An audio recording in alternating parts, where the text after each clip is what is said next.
What's going on, guys? Great Disciple back with another video. In the background, I'm sure the gameplay is going to be awesome. I don't know which one I'm going to put behind this. I wanted to speak to a subject that was brought up about a week or so back by another YouTuber. His name is Apocalypse. Now, Apocalypse has been doing this a lot longer than me. And I found him probably like 2 or 3 months back. I don't know if one of my subs mentioned him, or maybe it was Tabor Hill who mentioned him. Somebody mentioned him, and I went to go check him out, and I got to tell you, he quickly became probably my top 3 commentators on YouTube. Now, he's been going since, I believe, Modern Warfare 3. I have not watched all of his stuff, but he's funny, but he also gives a very mature perspective on things, and I like it.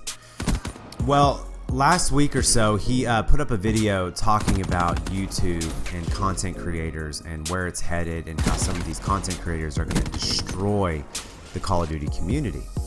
And it was a great commentary. I'm going to link it below. Now, just keep in mind, it's about 15 minutes long, but you could just, let it play while you guys do what you do and just listen to what he says. It's really interesting.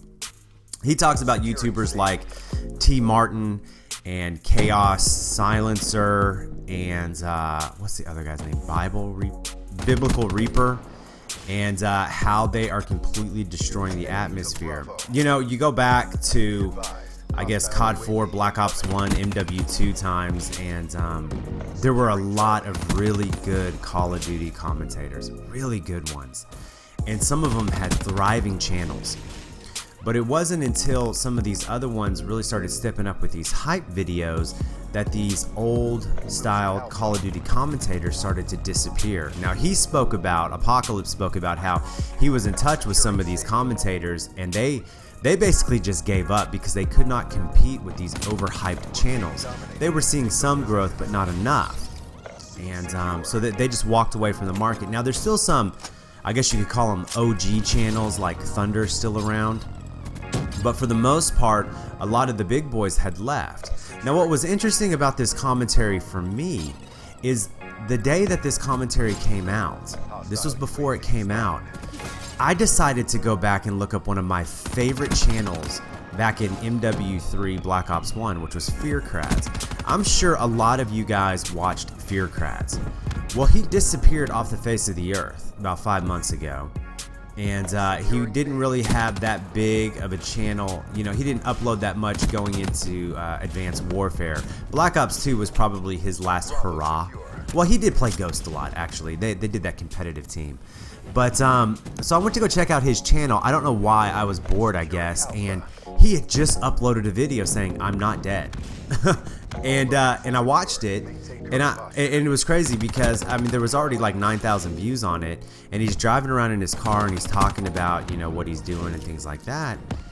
And I'm just sitting there and I'm thinking about how much of a following he had, because I remember when he had like, 400 or 500 subs, and XJaws shouted him out on Black Ops 1 on that, 70 kill TDM that he got on Stadium. And I immediately went over to his channel, and his channel took off. And I think at this point right now, well, before he stopped uploading, he had something like 300,000 or 400,000 subs. He's now down to like 268,000 just because he stopped.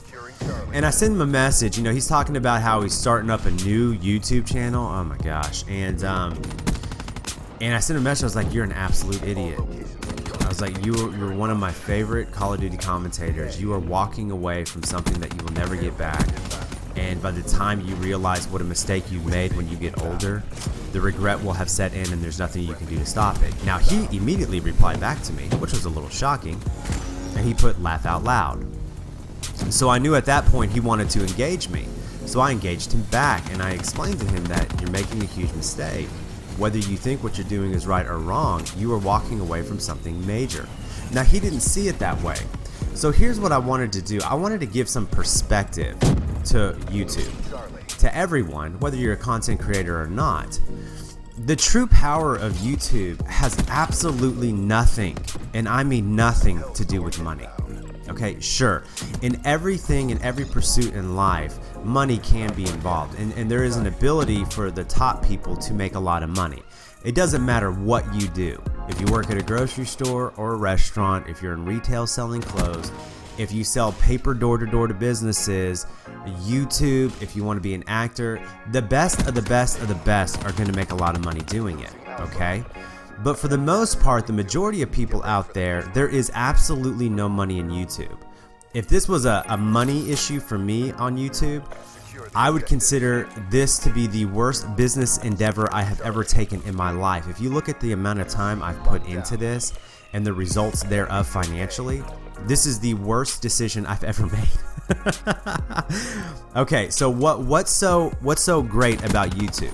Well, number one, it gives you a platform to share your opinions and ideas. That's initially what it is, especially for COD. I mean, not only can you showcase what you love about this game, because in essence, that's what a COD commentary is. You are talking about something that you absolutely love. And I think some of these bigger channels, they don't even actually like the game. And you can tell by the amount of time that they put into the game. I mean, some of these guys only have like 3 or 4 days played. I have 3 or 4 days played on my second account, okay? So if you don't play the game, I don't think you should even be listened to on the COD community, personally. But so the idea number one was to showcase what you got, right?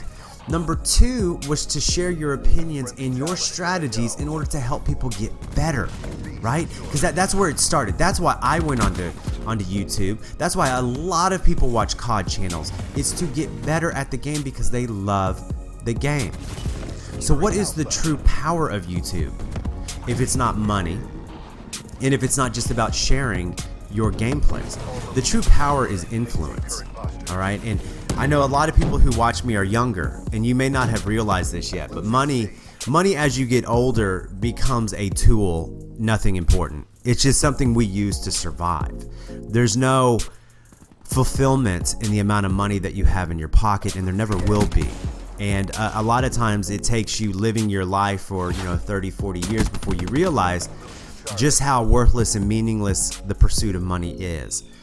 But what is important? Well, relationships are huge.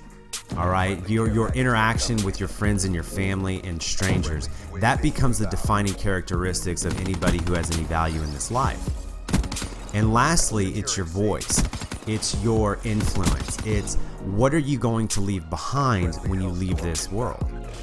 Now, what I love about YouTube is that not only can I share my perspective, but it also saves my perspective, meaning that it's on YouTube. I mean, once you put it up there, once you put those ideas out there, once you share your thoughts and feelings on a subject, it's categorized and saved. So as I continue to produce more and more material, and more subscribers come and they start viewing my videos, and I get to share my perspective on things with many people, that is the power of YouTube.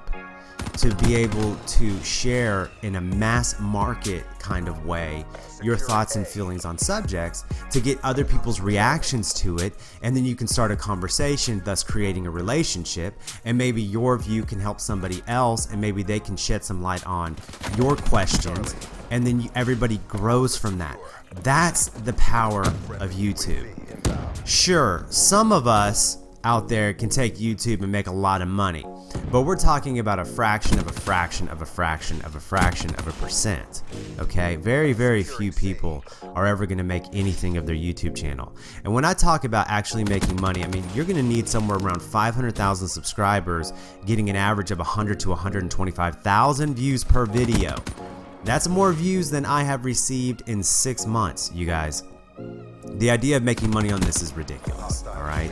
Kudos to those who do. So I just wanted to add all of that to you guys. So you YouTube content creators, if any of y'all are doing this for money, oh my goodness, go do something else. You'll be better off delivering newspapers to people's houses. You'll have far more success in that. You'll be better off mowing yards or raking leaves in the winter. You will make far more money doing that. The true greatness of YouTube is influence. The more and more people who subscribe to you, the more and more people are willing to listen to what you gotta say. If you got something out of the video, hit that thumbs up button. As always, leave a comment down below. Go watch Apocalypse's video. I think you'll like it. And if you're new here and you like what I had to say, subscribe for more. I'll see you in the next one. Bye.